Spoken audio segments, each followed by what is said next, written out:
Julia, this insecurity is totally irrational. Your sensitivity is very reassuring. Thank you. Well, I'm sorry, Julia, but I can't believe that you'd be that upset because Victoria is going to the wedding. You're not still threatened by her, are you? Julia, I love you. And Samantha, you must know that. I do know that, Mason. But I also know that you don't want to make a commitment for whatever reason, and I can't help it, but it hurts. How can you say that I haven't made a commitment? I'm living here, we're raising a daughter together. I can't believe I'm a liberated woman and I'm saying this, but that is not the same thing as being married. I can't believe that a piece of paper makes that much difference. It's not the paper, Mason. You know that. You told me that you wanted to marry me as soon as you could, so you can't be surprised at me expecting that to happen. Yes, I can. I keep thinking about another piece of paper that we signed when you were trying to have the child on your own.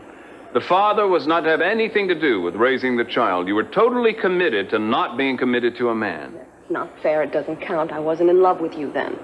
Well, if that particular contract between us can be so easily invalidated, why should I think that a marriage certificate is going to be any more significant to you? Julia, I love you. They're going to believe those words anymore just because we're bound by law? Yes. No, I don't know.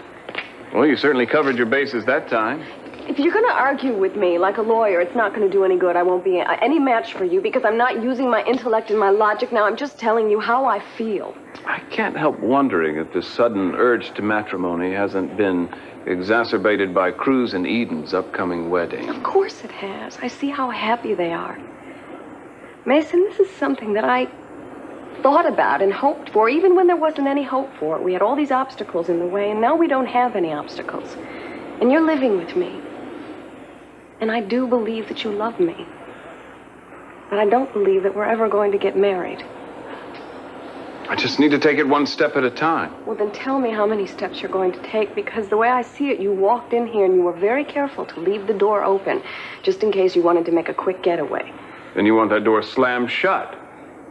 Sounds a little like a prison. If that's what you think, then we have a big, big problem. And if that's what you think, I don't blame you for wanting to back out. I'm not backing out of anything. Do you understand what I'm trying to say? Do you? Or is it just a bunch of emotional claptrap to you?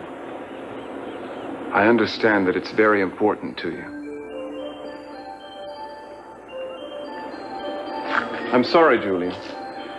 I'm not sure if what I'm saying is logical or reasonable, but it is how I feel. I can't very well argue back, can I? I just said it. I'm sorry. I need more time. Maybe it's because the divorce to Victoria is barely final. Maybe I'm still recovering from that. Would you accept that? I guess I have to. I love you. You do know that. I love you too. And maybe that's enough for now. But I don't know.